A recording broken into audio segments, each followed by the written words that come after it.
Hello friends, नमस्कार। आप सभी को नमस्कार, सभी का वेलकम इस क्लास में। You all are welcome to this class. So इस लाइव क्लास में जितने स्टूडेंट्स ऑलरेडी ज्वाइन कर चुके हैं, कंफर्म करेंगे आपका ऑडियो वीडियो एक्सेसिबल है। Please confirm your audio video is accessible. कर दीजिए confirm quickly so that I could start.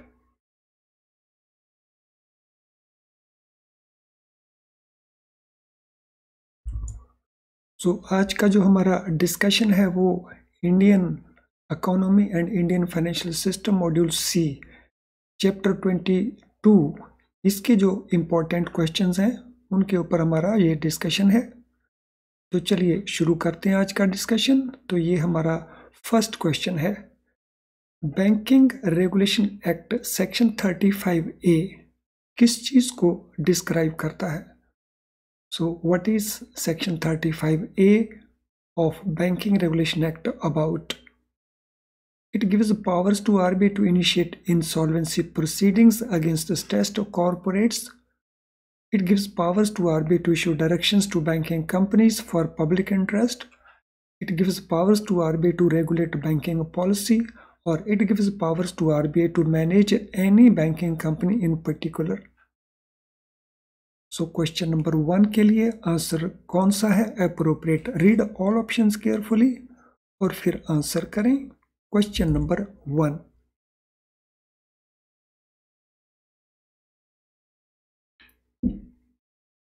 Section 35A banking regulation act, reserve Bank of India को कुछ पावर्स अवेलेबल हैं।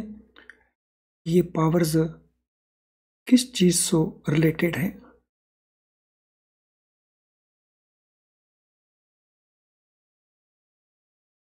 Yes, come on. These powers relate to issuing directions to banking companies. So option B is the right answer. So reserve Bank of India को ये powers हैं इस सेक्शन के अंतर्गत कि reserve Bank of India directions issue कर सकता है बैंकिंग कंपनीज को इन पब्लिक इंटरेस्ट। और इस प्रकार की जो डायरेक्शंस हैं वो KYC की डायरेक्शंस इसी सेक्शन के अंतर्गत हैं। ओम्बड्समैन का जो स्कीम है वो डायरेक्शन भी इसी के अंतर्गत हैं। क्लीन नोट पॉलिसी है, सो वो डायरेक्शन भी इसी के अंतर्गत है। There are so many other directions also which Reserve Bank of India can issue to banking companies in public interest. Question number 2. Under what circumstances can RBI issue directions to banking companies under section 35A? किन circumstances में ये directions RBI issue कर सकता है? तो ये तो हमने देख लिया कि ये directions किस पर्पस के लिए इशू कर सकता है। अब किन circumstances में in public interest or interest of banking policy or to initiate insolvency proceedings, in public interest or to initiate resolution process of stressed assets, in interest of banking policy to secure proper management of any banking company, to prevent affairs of any banking company being conducted in a manner detrimental to itself. तो इनमें कौन सा option हमारा appropriate बनता है? Under what circumstances? So what is the answer here? Under what circumstances? Question number 2.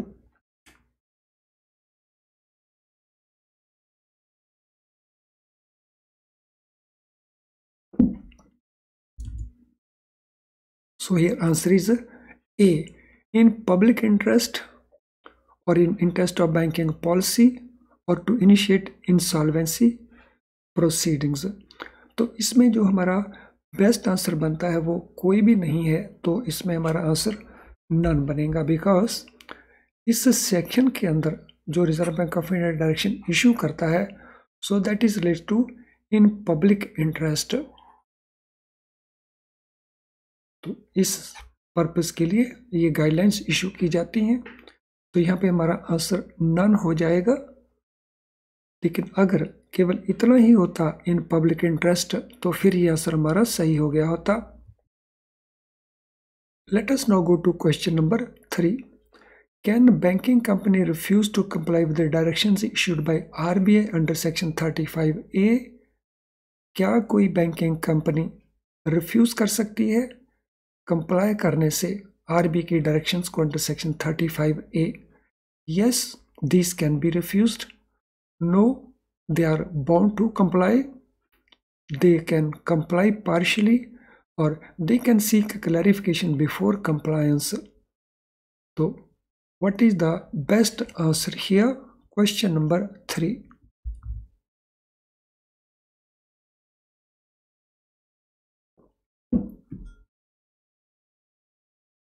So, answer here is B. They are bound to comply. RBI ने अगर direction issue की हैं 35A में, तो बैंकों के पास और ऑप्शन नहीं है but to comply with. What are sections 35AA and 35AB of banking regulations about? तो इन दो सेक्शंस के अंदर रादर दीज आर सब sections.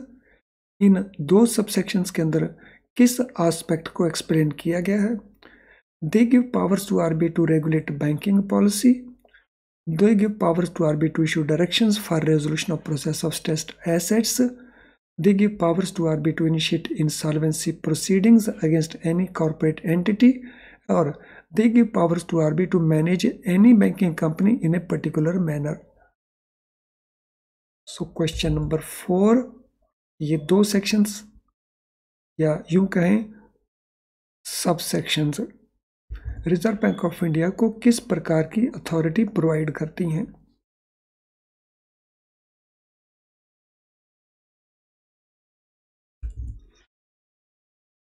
Yes, question number 4. What will be the answer for question number 4?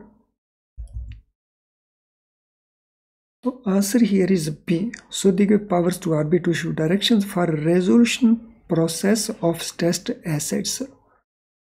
So जो stressed loan assets हैं उनको resolve करने की directions Reserve Bank of India दे सकता है. Whenever section 35AA or 35AB of Banking Regulation Act invoked by RBI, तो कब इनको इन्वोक किया गया? इन द ईयर 2016, 2015, 2014 और 2017. कब इनको इन्वोक किया गया?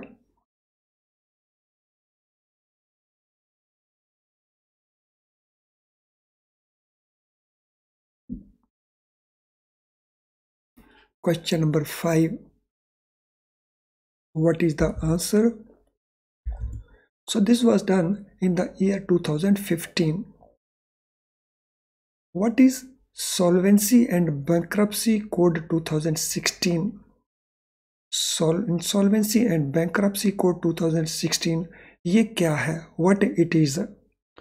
A code which gives powers to RBI to regulate banking policy. A code which gives powers to RBI to manage any banking company in particular. A code which provides for resolution process of stressed loans, or a code which provides for merger of banking companies. So ये code किस चीज को relate करता है? Insolvency and Bankruptcy Code 2016.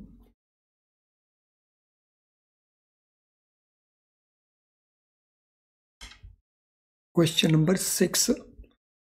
So this code relates to what?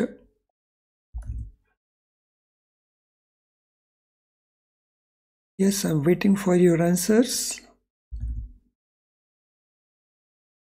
ये code relate करता है जो स्ट्रेस्ड एसेट्स हैं उनको रिजॉल्व करने के प्रोसेस से, यानी option C is the right answer here. Question number 7. Under what circumstances can RBI invoke section 35AA or 35AB of Banking Regulation Act? तो reserve Bank of India in sections को कब use कर सकता है?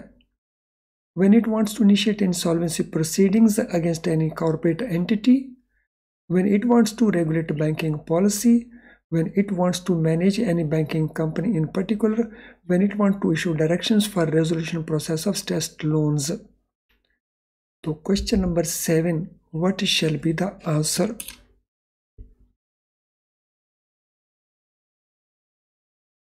Question number 7 के लिए answer क्या बनेगा?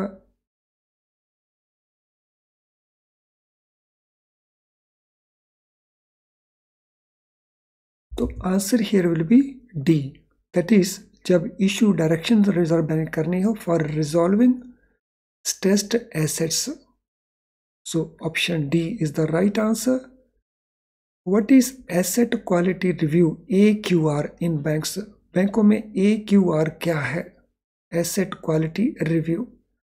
A review initiated by RBI to assess quality of assets held by banks. A review initiated by government to assess quality of assets held by banks. A review initiated by banks to assess quality of their own assets, or a review initiated by RBI to assess quality of assets held by corporate entities.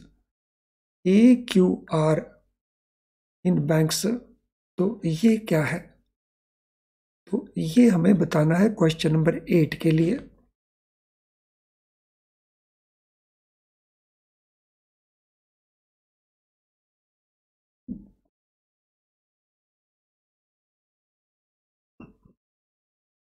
So what is the answer for question number 8?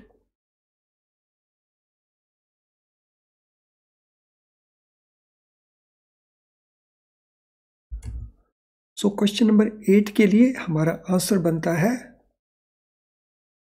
what is asset quality review in banks? So this is review initiated by RBI to assess quality of assets held by banks. तो answer A is the right answer. Next question. What is section 36 ACA of Banking Regulation Act about? तो ये जो section है, rather sub section हम कहें, section 36 ACA, तो ये किसके बारे में है? तो it gives powers to RBI to issue directions to banking companies. It gives powers to RBI to supersede board of directors of a banking company. It gives powers to RBI to regulate banking policy, और it gives powers to RBI to initiate insolvency proceedings against any stressed corporate. Question number 9. What shall be the answer for question number 9? Question number 9 के लिए answer क्या बनेगा? तो answer here will be B. Reserve Bank of India के पास ये powers available हैं कि वो किसी भी बैंकिंग कंपनी के बोर्ड ऑफ डायरेक्टर्स को सुपरसीड कर सकता है, यानी उसको रिप्लेस कर सकता है, उसको सस्पेंड करके तो अपना एक बोर्ड ऑफ डायरेक्टर या मैनेजमेंट इंस्टॉल कर सकता है. When can RBI supersede board of directors of a banking company under section 36 ACA? So banking regulation act की सेक्शन 36 ACA के अंतर्गत रिजर्व बैंक ऑफ इंडिया किसी भी बैंकिंग कंपनी के बोर्ड को सुपरसीड कब कर सकता है? इन पब्लिक इंटरेस्ट और in preventing affairs of any banking company being conducted a manner detrimental to the interest of the depositors और itself. In public interest to initiate resolution process of stressed assets in the interest of banking policy, or to secure proper management of any banking company, or to prevent affairs of any banking company being conducted in a manner detrimental to itself. Question number 10. So ये किस चीज की powers reserve Bank of India को देता है?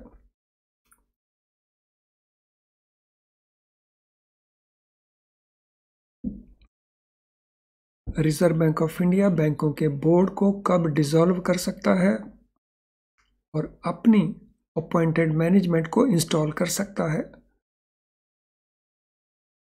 तो answer here is A, in public interest और for preventing affairs of any banking company being conducted in a manner detrimental to the interest of depositors और इटसेल्फ. सो या तो public interest में या बैंक को रोकने के लिए, ताकि बैंक जो अफेयर्स कंडक्ट कर रहा है जो डिपॉजिटर के इंटरेस्ट में नहीं है और बैंक के इंटरेस्ट में भी नहीं है. सो आई होप ऑल एस्पेक्ट्स जो हम डिस्कस कर रहे हैं आपको एकदम क्लियर हो रहे हैं. तो अगर ऐसा है तो क्विकली ज़रा स्माइलिंग आइकन को पोस्ट कर देंगे सभी लाइव क्लास के students. Post smiling icon, so yes do it quickly. Post smiling icon. तो आंसर हमारा यहाँ पे तो बन गया ऑलरेडी ए। अगले क्वेश्चन के ऊपर चलते हैं। Can the period of supersession of board of directors be extended by RBI? तो जब Reserve Bank of India supersede करता है बोर्ड ऑफ डायरेक्टर्स को तो क्या उस पीरियड को एक्सटेंड किया जा सकता है? No, period can not be extended. Yes, period can be extended up to total period of 6 months। Yes, it can be extended up to total period of 12 months or the period can be extended indefinitely। तो इसमें हमारा option क्या बनता है? 6 महीने, 12 महीने या indefinitely या बिल्कुल नहीं एक्सटेंड हो सकता। Question number 11।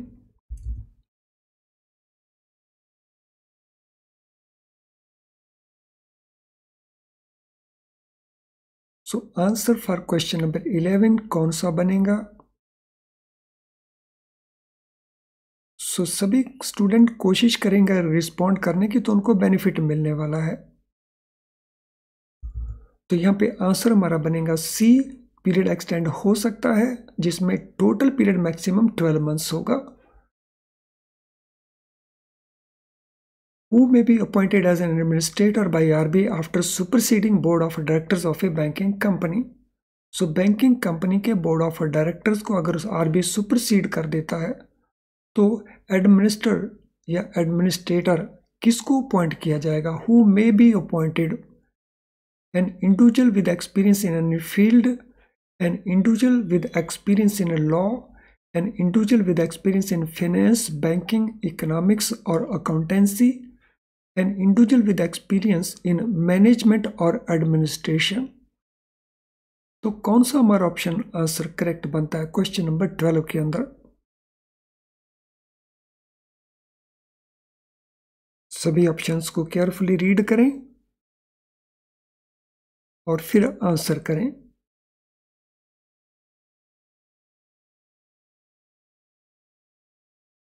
Yes, question number 12, what will be the answer?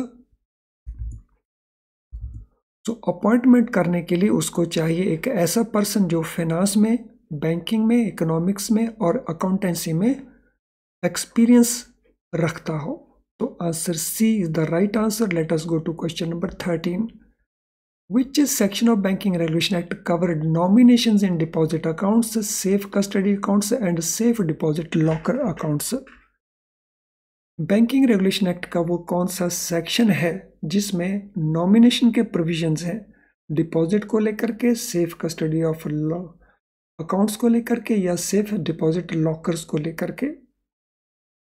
तो ये डिफरेंट सेक्शंस हैं। देखिए इनमें कौन सी सेक्शंस रेलेवेंट हैं। Section 45ZA, ZB, ZC, ZA, ZC, ZE, ZB, ZC, ZD, ZA, ZC, ZD। सो कौन सी वो सेक्शन है जिसमें नॉमिनेट करने के प्रोविजंस हैं?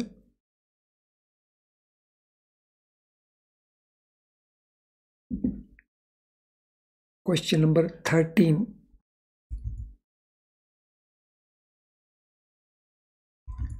सो क्वेश्चन नंबर 13 में हमारा आंसर बनता है बी। सो 45ZA ये रिलेट करता है डिपॉजिट्स को, 45ZC ये रिलेट करता है सेफ कस्टडी ऑफ आर्टिकल्स को एंड 45ZE ये रिलेट करता है लॉकर अकाउंट्स के नॉमिनेशन बैंकों के अंदर। What does section 45ZA of banking regulation act covers? 45ZA इनमें से किसको कवर करता है? Nomination in safe custody of accounts, nomination in safe deposit locker accounts, nomination in deposit accounts और नन ऑफ दीज। तो अभी जैसा मैंने बताया तो ये कवर करता है डिपॉजिट अकाउंट्स में नॉमिनेशन को, यानी आंसर बना हमारा सी। Can a depositor nominate more than one person under section 45ZA? So 45ZA means it relates to deposit accounts. तो डिपॉजिट अकाउंट में क्या एक से ज़्यादा लोगों को नॉमिनेट किया जा सकता है? Yes, it can be done in favour of multiple persons. No, depositor can nominate only one person. Yes, depositor can nominate up to 2 persons. और तो ही can nominate up to 3 persons. तो डिपॉजिट अकाउंट से लेकर ये question है. तो number of nominees का question number 15.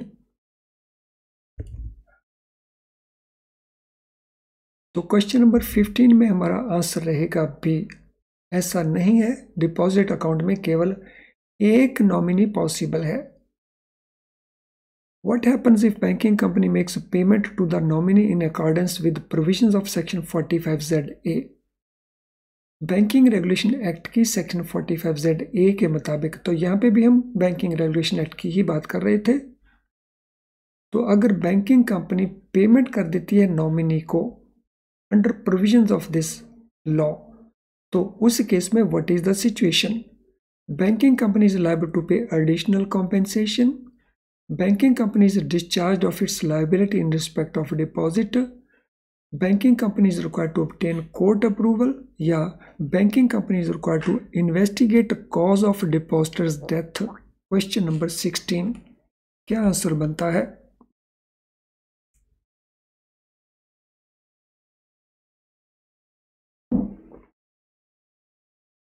Question 16, what is the answer?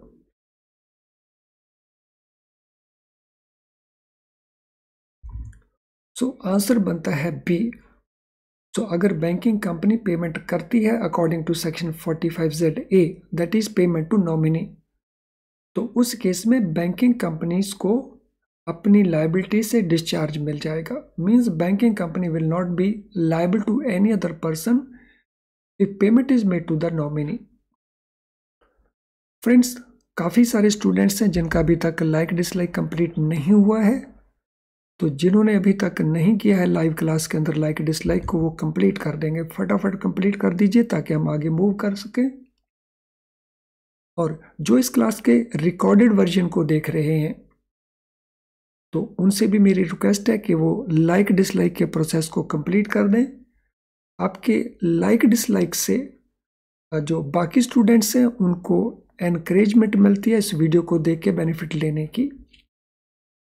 और साथ में अगर आपने अभी तक भी हमारा क्वेश्चन बैंक यूज़ करना शुरू नहीं किया, क्योंकि क्वेश्चन बैंक आपको प्रैक्टिस करवाता है फंडास की, जिससे क्लैरिटी आती है और आप बेटर स्कोर कर सकते हैं.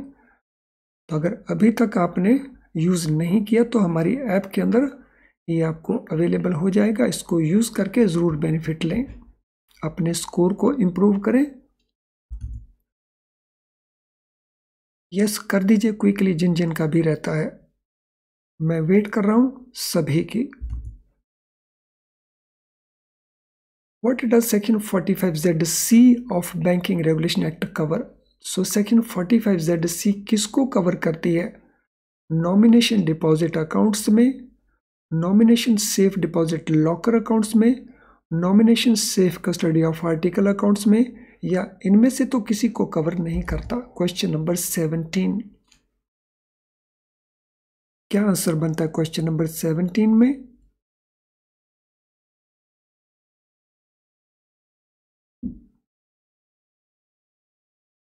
यस, मैं वेट कर रहा हूं आपके आंसर्स के लिए. Question number 17, what is the answer?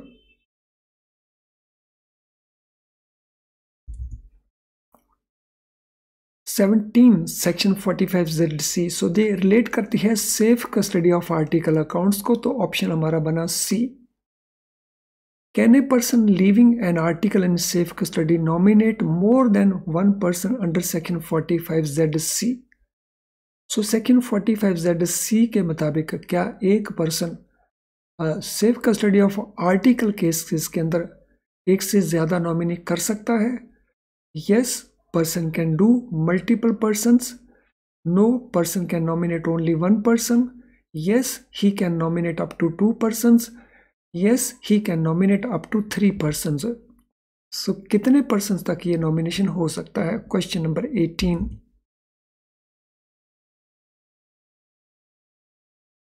18 number question.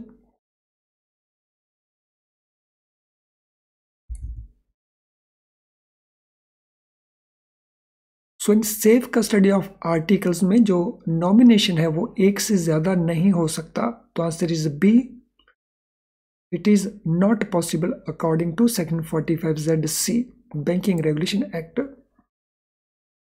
Section 45Z(e) किस चीज को कवर करता है? So it covers what? Nomination in deposit accounts, nomination in safe custody accounts, nomination in locker accounts, या none of these. Question number 19, what shall be the answer? 45Z(e) banking regulation act का किस चीज को cover करता है? सो ये cover करता है नॉमिनेशन को in case of safe deposit lockers, यानी हमारा आंसर सी है। Can locker hirer nominate more than 1 person under section 45Z(e)? So ZE relate करता है लॉकर अकाउंट्स को, तो क्या इसमें एक से ज्यादा लोगों को नॉमिनेशन किया जा सकता है? Can a locker hirer nominate? Yes, locker hirer can nominate multiple persons. No, it can nominate only 1 person.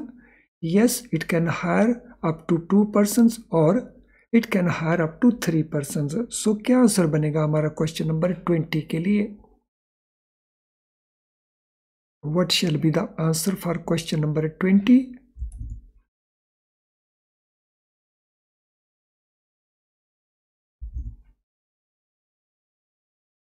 So answer हमारा बी भी बन सकता है, आंसर हमारा सी भी बन सकता है। Let me explain. जैसा क्वेश्चन लिखा गया है तो उस केस में इट विल बी बी, लेकिन अगर ये क्वेश्चन इस प्रकार से होता, इन्हें जॉइंटली हेल्ड लॉकर, अगर लॉकर जॉइंट नाम से हो, if it is jointly held locker, तो उस केस में up to 2 persons are allowed, 2 person तक परमिटेड है। सो किन केसेस में? Where locker is hired jointly, तो जहां ऑपरेशंस भी जॉइंट होंगी उन केसेस में इट इज पॉसिबल। लेकिन जैसा क्वेश्चन है तो उसमें हमारा ऑप्शन आंसर बी जो है करेक्ट बनता है। तो लॉकर अकाउंट्स हैं केवल एक ऐसे अकाउंट्स जिनमें एक से ज्यादा नॉमिनेशन का प्रोविजन है। What is the significance of section 56 introduced in banking regulation act 1949? So banking regulation act में इस सेक्शन का सिग्निफिकेंस क्या है? It provides regulatory purview to cooperative banks. It regulates the formation and management of cooperative societies. It controls licensing and regulation of banking business. It provides a dual control to RBI to state government over cooperative banks. Question 21. What is the answer?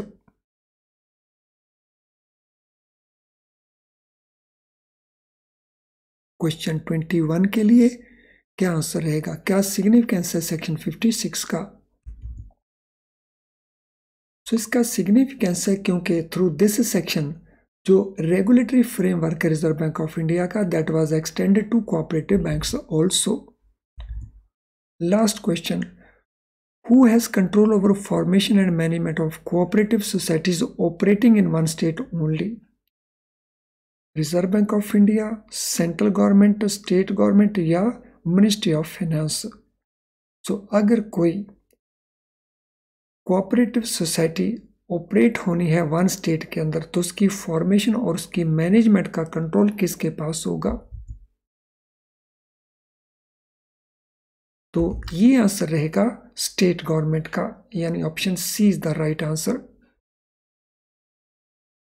चलिए friends, आज की इस class को wind up करने से पहले मैं आपको ये बताना चाहूँगा कि आज की क्लास से रिलेटेड अगर आपका कोई भी क्वेश्चन है तो आप इस वीडियो के कमेंट बॉक्स के अंदर उस क्वेश्चन को टाइप कर सकते हो।